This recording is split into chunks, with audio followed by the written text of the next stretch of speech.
We are born with all of our parts, and our parts have roles within the system, typically healthy, helpful roles within the system. What happens is when we experience trauma, these parts take on roles different from their innate roles. And these roles are to protect us from being harmed again. Welcome to Point of Relation with Thomas Hübl, a podcast that illuminates the path to collective healing at the intersection of science and mysticism. This is the Point of Relation.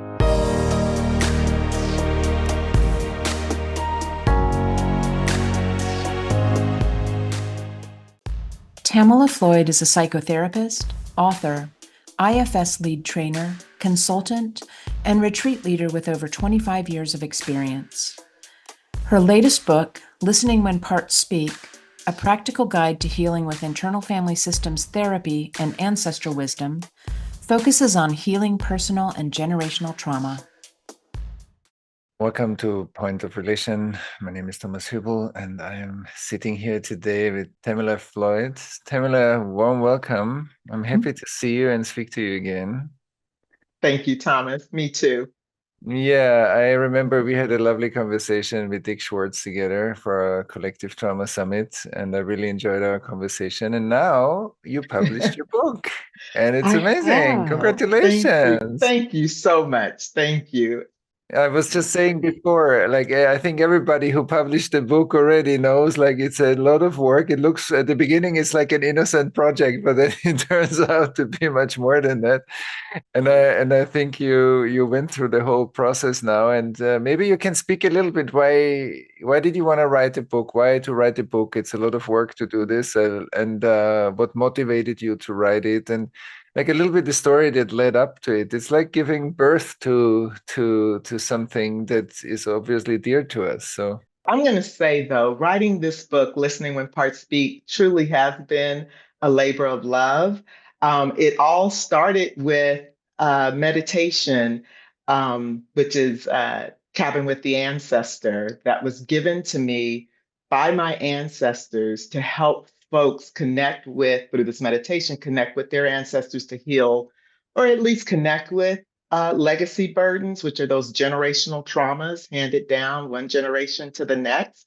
And the ancestors, when they gave me this meditation, they said to me, this will become a book of multiple meditations, IFS inspired, which IFS, Internal Family Systems Therapy, is the therapy that I use when working with clients. The reason that I wanted to write the book, in addition to my ancestors telling me that these meditations would become a book, is because I wanted to bring IFS to folks who may not go to therapy or folks who prefer to do their own work in a self-led kind of self-discovery way, so that because so many folks need the to work with trauma, but may not go to therapy to do so. And it also is a support for folks who are in therapy, because I really break down the IFS concepts with meditations and exercises too.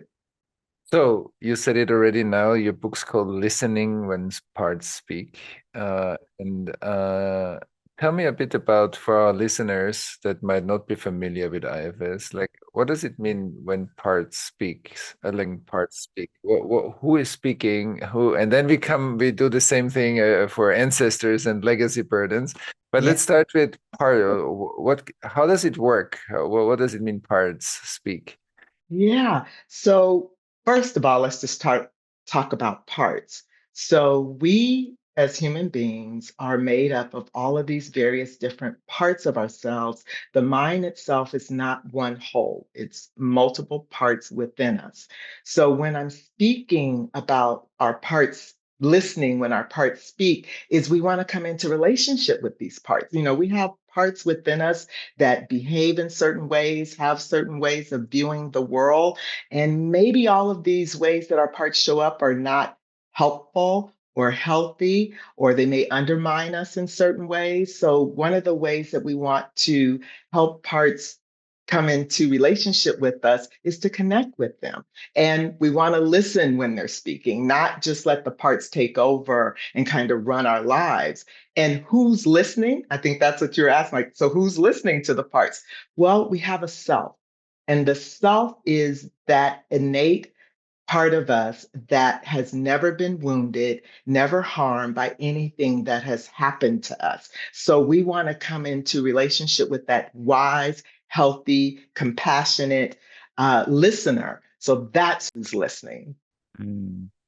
So let me ask, so when you speak about these parts, does this mean that the self is more like the integrated aspect of us and parts are already part of our trauma fragmentation? Mm, That's why we call it parts, or are we simply composed out of parts? Like maybe you yeah. speak a little bit to this too. Yeah. So, right. So parts are a fragmentation. We are born with all of our parts, and our parts have roles within the system, typically healthy, helpful roles within the system. What happens is when we experience trauma, these parts take on roles different from their innate roles. And these roles are to protect us from being harmed again. So basically, we can say the integrated version of ourself is basically the core flow, and from that part also, like from that self, we can connect to the parts. But Mhm. the fact that we have parts is already a sign of our internal fragmentation. So that's Yes. basically the. So how can we see this when we look at very early childhood fragmentation? So when it feels like maybe for some people they don't even know where is myself, where like do I already have enough ground to have an integrated self from which to look, or does everybody have a self no matter how early these fragmentations are? Yeah, excellent question, Thomas. So, just like we're born with our parts, we're also born with that self. So, what happens though in trauma is that we lose contact with the self. The parts end up taking center stage of our consciousness. So, the self is hidden by the roles that these parts are now taking on. And so, that's probably that fragmentation that you're speaking of, is that it's these parts taking on the roles that then make it very hard for us to be in connection with that self. Exactly, right. So I Mhm. think that's a very good kind of also framing for our listeners, because some of our listeners for sure are familiar with IFS, but maybe Yeah. some are not. And so it's great to see this. So when you say we come into life and we were born with certain parts, but if parts are already part of the fragmentation, so then the next question that comes up in me when I listen to you. So how come that we are born already with parts? So where does that fragmentation come from? When we come into life and we carry this, and how is that related to maybe legacy burdens? And maybe you can speak a little bit also about the concept of ancestors. Yeah, definitely. So the this is the thing for a very long time, can't put a time period on, but for a very long time in psychology, we thought about the mind as one. And if there was any multiples or multiple minds, then that was seen as dysfunctional and a problem that we needed to address within therapy. Now we realize that the multiple mind is the norm. This is the way that we come into the world. So it's not like the something bad has happened and the mind has now become fragmented. However, with the traumas that we experience, we may have parts that become more extreme in their behaviors. And so that might also be kind of how we're thinking about the fragmentation. But the multiple mind is the norm. So that is the way that we come into the world. However, we don't necessarily come into the world with the traumas that the parts are experiencing that then cause them to need to protect us in some way from some harm or hurt or abuse that has occurred. And typically, these occurrences are in childhood. And so that's why we'll see these behaviors occur very early on.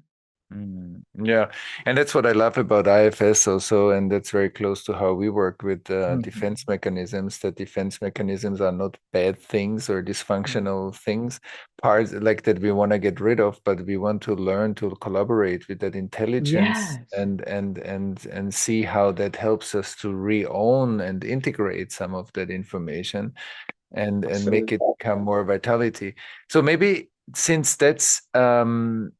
that's the self seems to me when I listen to you like an important uh, place inside of all of us, It because is. that's in a way the kind of the core energy from which we integrate or relate to parts.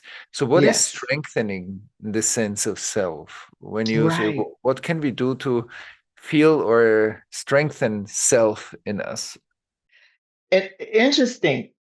It, it is strengthening the experience of self because how self becomes strengthened, so to speak, is in relationship with the parts, healing the parts so that they can then go back to their innate roles that they were born to be in, whether it's joyous or happy or a part that supports us or helps us to get things done. So but perhaps this part has taken on the role of maybe rager.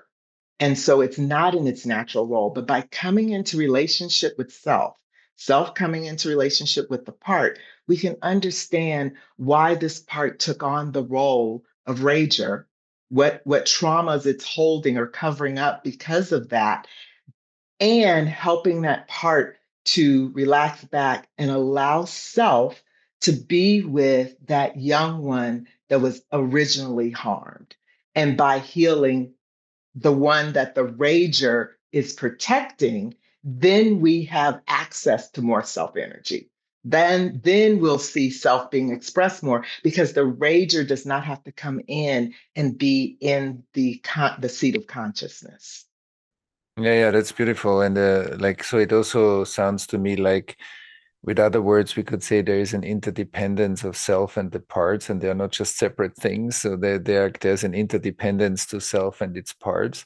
And then you said something else very beautiful that the rager is a part, and it's not that that's how a person is. Because Yes, sometimes when people express that behavior, we might say the person is a rager, that's right. always That's right. raging, and then we Yes. we fix that person in a certain way in life Hmm. versus seeing, oh, there is a function that is raging, and the more we see that, we have more space. But I think that's also a function of resting in self to be able to Hmm. see that deeper in other people and not to put those people into a box and say their Right. personality is like that. Absolutely. Absolutely.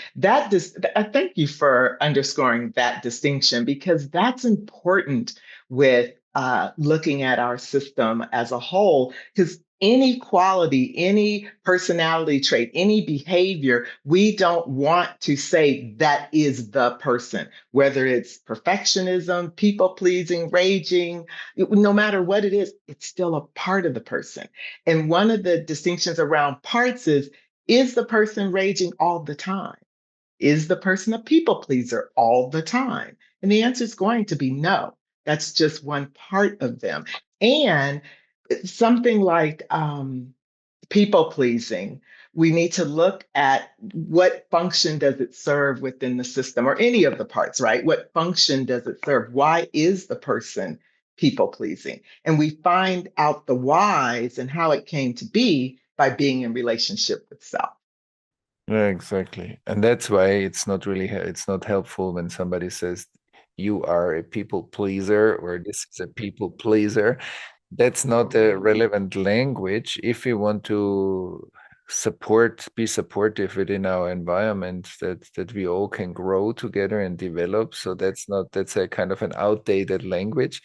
But I think that's also important to say and to learn that we often judge people by their appearance or by certain behaviors, and that we can say, oh, that's a part that already creates a different relationship to the wholeness of who somebody is, and not just their behavior becomes them.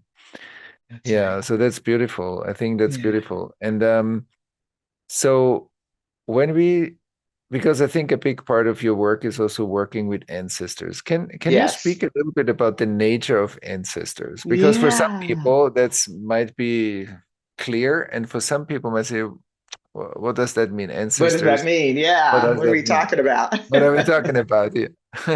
Yeah. So, one of the things I do want to clarify is that when I'm inviting ancestors into the work and who these ancestors are, they are your well ancestors. So, these are the ancestors that are not holding any of the burdens, maybe of their lifetime. So, they show up very differently than they may have shown up.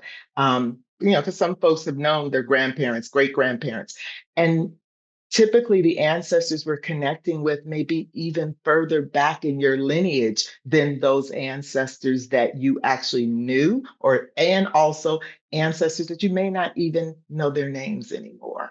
However, the ancestors know us, so they're willing to come into the work when invited in order to help support us releasing generational traumas. And that's where I really invite the ancestors into the healing work.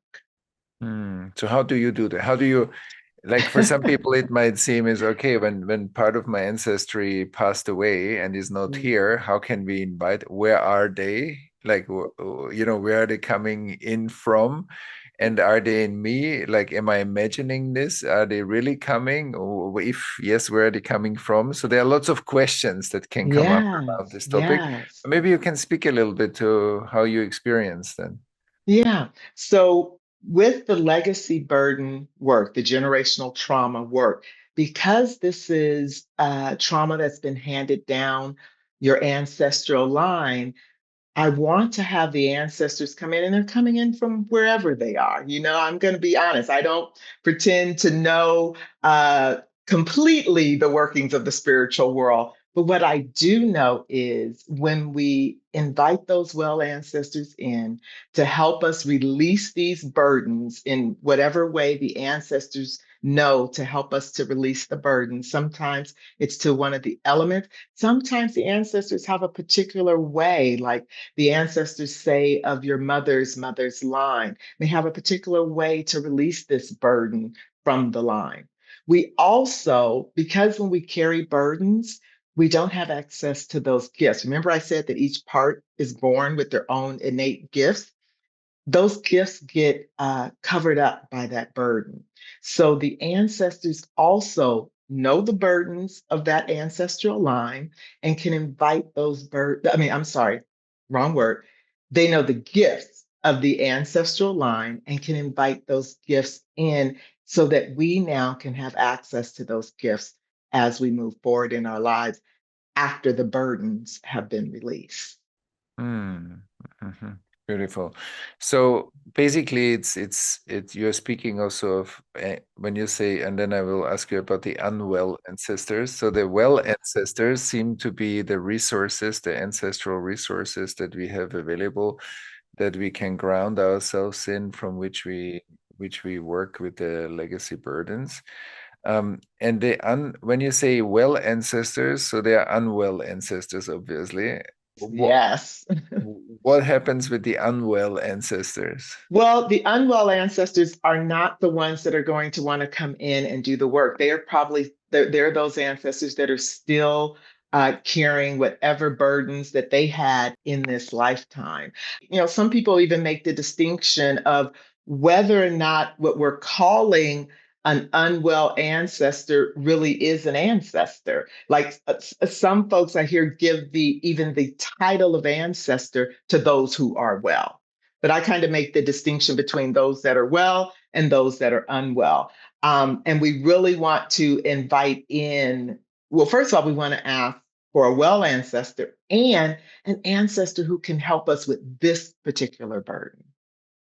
What I also find is that sometimes the ancestor who comes in to help us with the particular burden that we're needing to release is also an ancestor who held this burden or has helped many other folks along that particular lineage release this burden and heal from this burden. So that's who we're asking to come forward. So it's really specific in who we want to help release the burden from the person that I'm working with.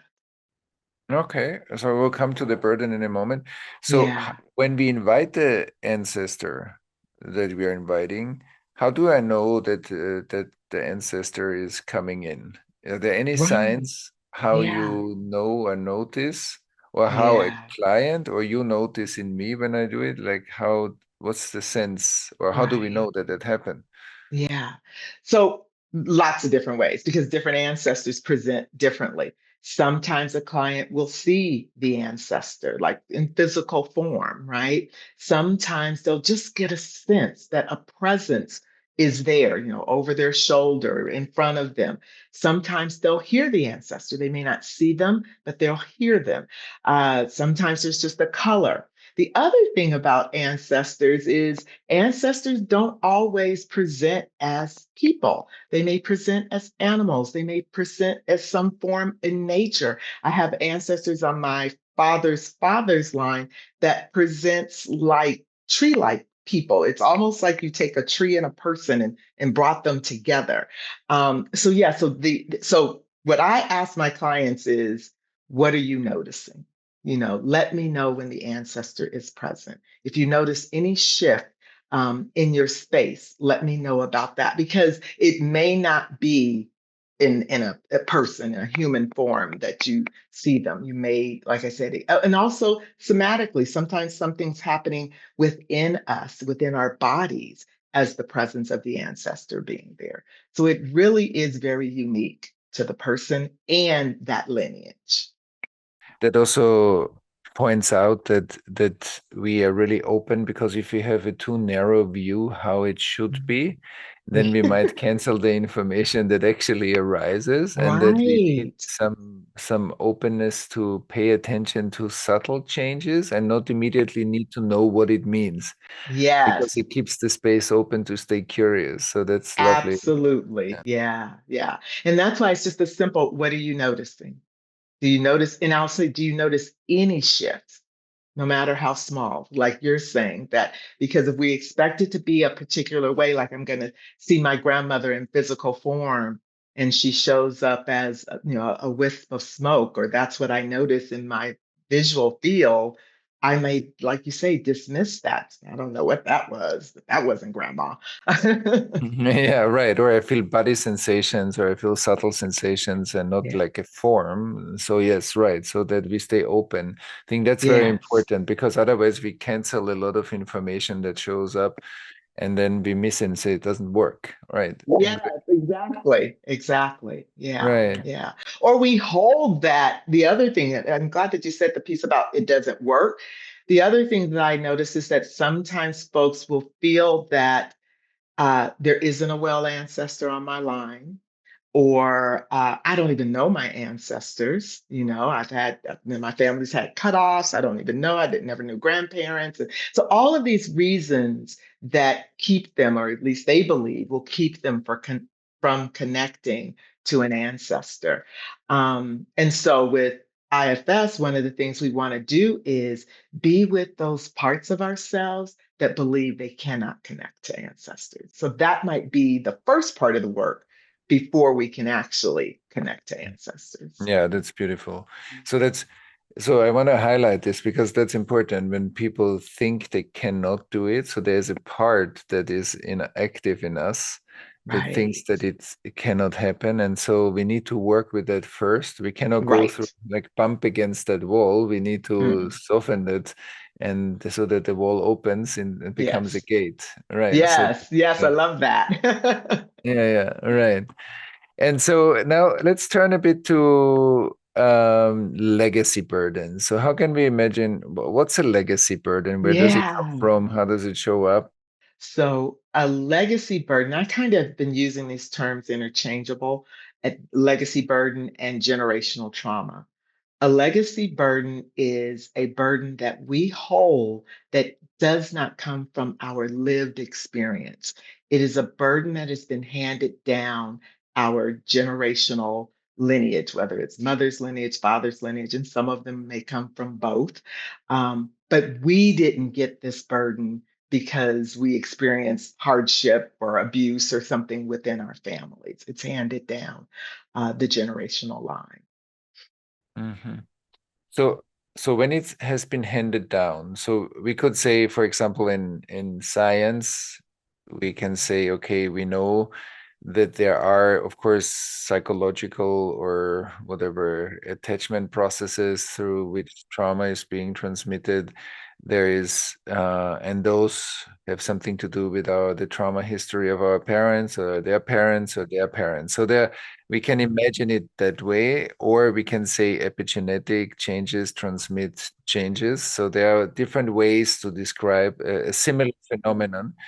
So when you speak about legacy burdens, do you mean that the trauma of former generations is now active somehow through certain processes in us? Is that what it? Absolutely. The trauma or what we made, previous generations, what they made the trauma mean about them. So it may be the actual trauma, but it also may be the meaning making that they made of the trauma, which caused them to behave in a certain way. And so that behavior or that way of thinking is what also may be passed down. Yeah, that's very Yeah. important. So that Yes. it comes in, it has a whole narrative to itself. It has an intellectual narrative, an emotional, a physical, a somatic narrative, and all together compose that experience. So that's important. Absolutely. Yeah. And so how do I find out that I have a legacy burden? Yes. Okay. How do we find out? So, some of the things I'm listening for when I'm working with clients are things around, every woman in my family does this. Mom did it, grandma did it, my aunts, or I've always been this way. Like they don't have any connection to, like, as far back as I can remember, I've believed this. The world isn't safe. How did you come to this belief? So I'm listening for other people in the family have it. I've always been this way, or I don't know why I believe this. Like they don't have a connection to why they do things a certain way, but I just do it this way. Or I feel like something bad's going to happen if I don't do this. So these are some of the things that folks might say or feel or believe that would lead me to believe that there is a legacy burden or a legacy burden component to what it is that they're saying. Mhm. And then Yeah. as you listen for those clues and for Mhm. those hints, so then how do you work with the legacy burden? Yeah. I love doing legacy burden work, especially with folks of color, because folks of color tend to hold legacy burdens very differently in their system in the sense of how much space a legacy burden takes on. What's also connected with legacy burdens with people of color, which is this is a particular type of legacy burden, are the cultural burdens that they may hold because of the overculture, right? So because the legacy burden didn't belong to us in the first place, I want to try to release that from the system first to have the person have greater access to their self, which is the healing resource within, so that when we do personal work, we have more self energy or that healing resource to work with their personal content. So basically, I just ask the person once we're aware that, oh, does this feel like this part of this doesn't belong to you?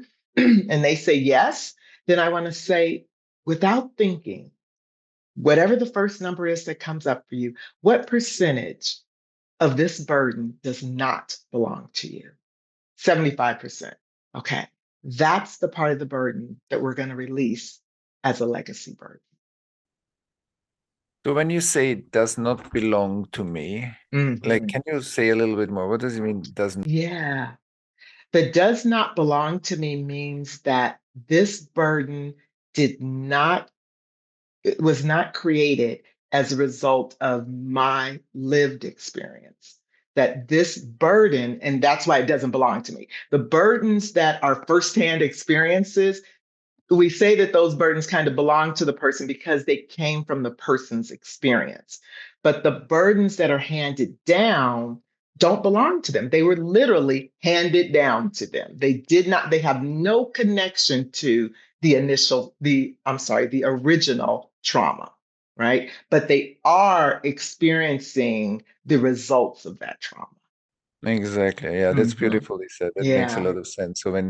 So that it's not connected to my biographical trauma story or history, so right, that it's my mind cannot connect that to anything in my own biography. So it's kind of I have been born into that right. circumstance. Yeah, right. Beautiful. Absolutely, absolutely. Like even when someone's experience of something is, I love what you said that it's not a part of my biographical trauma or history. When someone is sharing with me something from their life that seems out of proportion or doesn't quite fit with their life experience, that's another time that I'll get curious whether or not this is a legacy burden. Like I had a client at one time who, woman doing very well in her career, financially solvent, travels, this really has a really good life. However, she was very fearful of losing that life. She was very fearful of, becoming poor. She was saving every dime. I mean, she probably was saving more than 60% of her money for the other shoe to drop. And I'm like, this is interesting. The other shoe to drop? What is this about? So then we started talking about her relationship to money and her mother's relationship to money, her grandmother's relationship to money. And we found that generations before her were having a very difficult time with money. And her mother always told her, no matter how well you do financially, you always have to be prepared for the other shoe to drop. So, not her personal experience, not even her experience growing up, because she also grew up upper middle class, but her grandmother's experience was that which she handed down to the mother. Mother married well. My client had an upper middle class experience, but because of that trauma that came generations before, she held on to, I've got to always be prepared for the other shoe to drop. I can't completely enjoy the money that I make. Yeah, that's beautiful. In our work, in our language, we would say that if from a certain generation there's a strong upgrade in a certain development, let's say financially, but we don't integrate the ancestral gap, then this ancestral gap will show up in the next, I like in our love life. Or that. yeah, it's not Yeah, simple. The ancestors, there's a tension in the ancestry, and it shows up in us as, oh, I'm afraid to lose it, or it won't stick, or it won't last, and like so, and exactly. then if we create that deeper awareness, so that this can come into like a synchronization, so then Hmm. that next level, like as if our ancestors can get the similar information through our awareness, and then it creates a Yes. whole flow, and then this usually the symptoms disappear. I love the overlap there, right? And with that client, if we just use the money example, when she realized that these beliefs about money and not being safe financially were not hers and did not come from her lived experience, that's the legacy burden that we're unburdening, right? So in releasing that legacy burden, any ancestors along that line that also held that also get to release that burden when that well ancestor. So that same thing that yes, so everybody gets to release that because that well ancestor has come in to help with this process. And this person on the lineage has identified this as a legacy burden that this line has held on to. Exactly, that's Yeah, beautiful. In my language, I yeah, would say that the unconscious transmission of that trauma is subject object transcended. So suddenly we can see that it's not just me feeling and see it, but I can see it. Wow, it's also my grandmother had it. And then we create a bigger awareness, and then the entire system can heal backwards in time. Like, yeah, this is very yeah, beautiful because yeah, there's suddenly more conscious awareness. So the stuck information can turn into a movement, and then yes, it releases life. yes, That's beautiful. Yeah, yes. lovely, lovely, lovely. Yes. And I'm sure that this is true in your work also, Thomas, is also the healing forward, right? Because now that I am now the person in the lineage who is not going to hold money in that same way, future generations can also be healed and released from, or not take that burden on. So yeah. Exactly. Yeah. In our language, we would say, because like I'm the soil, and integrated life or self is the soil in which the next generations, the future lands and grows and sprouts. And so if we own and integrate that legacy burden, so we would even say we open up the future into more possibilities. Like suddenly the future Yes. is bigger. The future is Absolutely. literally bigger Yes. for our Hmm. children. It Right. is. Right. It is. I Right. love that overlap. I love that. Yeah. Yeah, yeah, I love Yes. that too. It's Hmm. lovely. It's just very Yeah. resonant. It's It just is. just It a is. different language, Just but we different are talking. language, but we're doing the Yeah, same work. It's the yeah, same work. exactly, exactly, exactly. Yeah. Ah, So love that's that. very beautiful. It's also very refreshing, as I feel very inspired in Hmm. feeling the strong resonance. And I also felt this Yeah. with Dick, by the way. Yeah, Whenever, absolutely. Yes, we had our conversation before. yeah, Most yeah, definitely. yeah, Hmm. yeah. Let's come back to your book. So, listening when parts speak. So, we covered a lot of things, and then I want to speak a little bit about collective or cultural legacy burdens because you mentioned it before, also especially for people of color, but or for I think for all of us. But listening when parts speak. So when many of the things we touched now a little bit. So what when readers get your book? So Hmm. what can they expect? What is it? Maybe you can give us a little Ah, bit of a short yeah. run through that Yeah. everybody who is interested in your book can get a bit of a Yeah. sense what of our conversation they will find in yours. They'll find in there. Absolutely. Thank you for that. So, yeah, so listening when parts speak is going to help you, the reader, connect with your own parts, come into relationship with them, like looking at behaviors that you have that are no longer serving you. This is typically when people come and look at, want to explore. I've done everything I can possibly do. These behaviors still exist. This mindset still exists.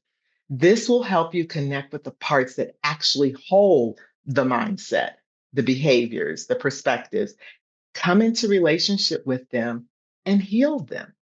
So the book literally takes you from the beginning stages of understanding what a part is, coming into relationship with a part, understanding how parts act and react within our system, understanding what how parts came to be in the first place and why they're doing what they're doing. We need to have an understanding because they are serving a purpose within the system. And they believe that this is the way to keep you safe, to keep you alive, to keep you from being harmed. So they believe what they're doing is something good and useful. However, the strategies that they have undertaken are no longer working in your life. They may even be causing upset and relationship problems. So the book helps you to understand these parts, what they're doing, find out why they're doing it, who and what they're protecting, because who and what they're protecting is what needs to be healed. And self is helping you every step of the way with getting to the part that needs to be healed and working through that healing. So there are meditations in the book to help you connect with parts. There are also exercises to help you connect with parts and do some of the healing work. And you move through the book sequentially. It starts very simply understanding parts all the way to doing the healing work with your parts. Beautiful, beautiful. That was a Yeah, lovely, concentrated description of the flow yeah, and the arc yeah, that the reader can yes. expect. So it's beautiful. One thing that it reminded me before, and maybe you can speak a little bit to that, because when we talked about legacy burdens and biographical trauma, I think it's an expansion of psychotherapy that when just looking at our biographical childhood development, I mean that's very important obviously to integrate the parts of our development, we all know that, and at the same time what you just said about your book, like sometimes there are things that do not move even people go to therapy quite for a long time. But, certain things develop and certain things and they just don't because they don't function on that level of therapeutic intervention. So it needs an expansion of the map so that we can see, wow, that there are legacy burdens. And when they are kind of enmeshed with the childhood development, so part maybe can move, but part doesn't because it belongs into a kind of a little bit another department in our bigger being, and so that's why. And maybe you can speak a little bit to that in your experience, but that also how it shows up for me often when people in the groups or so work on inner processes, that often then when we invite the ancestor and open up what you would call a legacy burden, then the entire process of healing for that person can, and often also some childhood development parts can then continue Yes, their healing process. Maybe you can absolutely. speak a little bit to if that resonates with your experience or not. It absolutely does. Because I know that when I'm doing work, I said earlier that I like to work with the legacy burden first.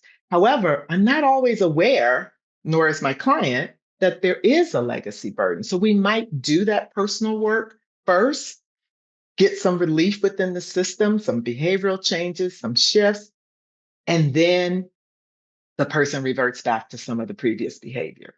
That's another time that I think, oh, maybe there was a legacy burden. So we've worked with the personal piece, but there was still more related to that same burden. And so then we would look at whether or not there was a legacy burden piece or generational trauma, and then unburden that piece of it. And of course, that can work in reverse. You do the legacy, you think that that's all, but there still is part of it that did come from the person's personal experience.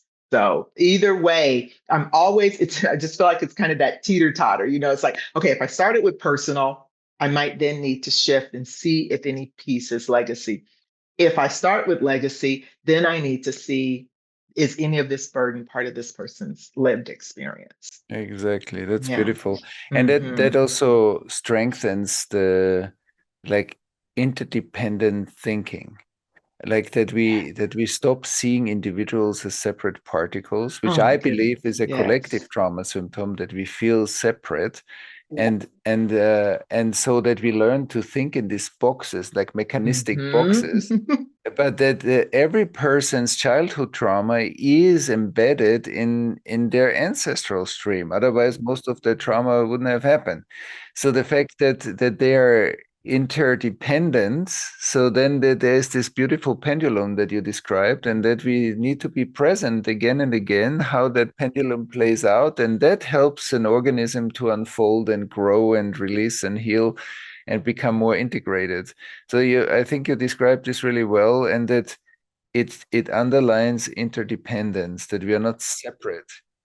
And and then maybe you can speak a little bit before we summarize our conversation. Maybe you can speak a little bit.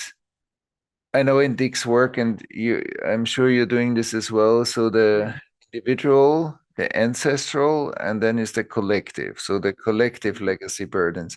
Maybe you can speak a little bit to the bigger cultural field and how can we imagine, or how do you experience like cultural legacy burdens?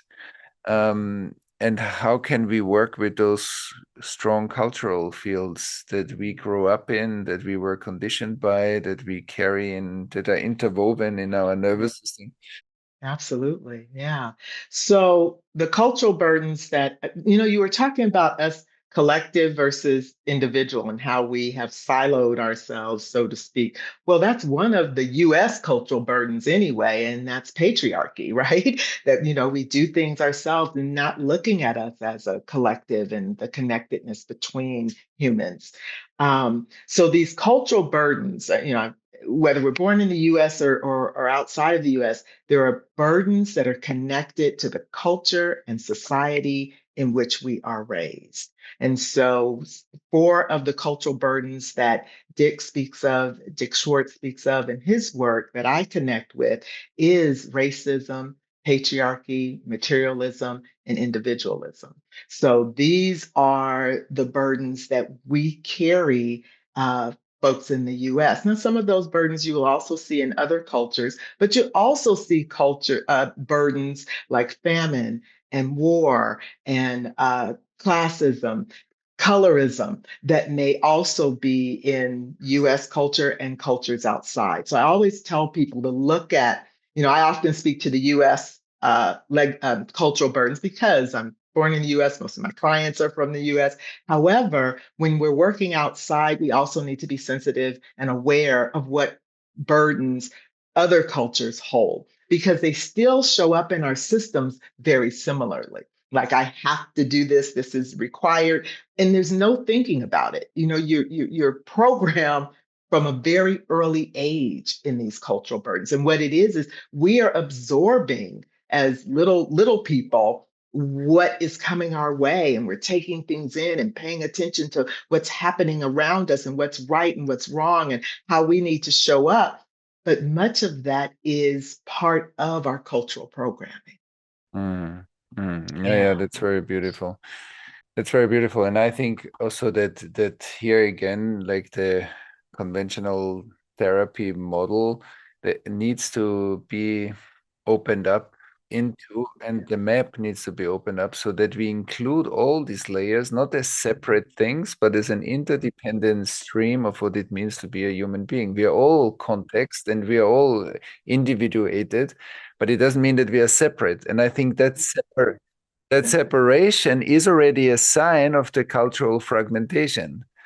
And so, and that's different from being individuated. And so it's beautiful. So how can we work with those cultural legacy burdens? Is it a similar process, or how do you? You hit it right on the head, Thomas. It is a similar process. Again, asking the person what doesn't belong to them, what belongs to the culture. And then we have a way that they can release this to the culture. Sometimes with cultural burdens, I also bring in the ancestors because some of the cultural burdens also run on ancestral lines, Mhm. right? Yeah, of Every person, course, yeah, exactly. exactly. So we Mhm. may do the release with the ancestors and we may not. It just depends. But we can do it exactly the same way with the ancestors. And in IFS, often we release our burdens to the elements. So we might bring in one of the elements as a way, like they want to release it to water or to air. And people can release burdens in any way that seems right for their system. So sometimes people come up with how they want to release the burden, and it may not have anything to relate it to their ancestors nor one of the elements. There may be some other way that they come up with releasing their burdens.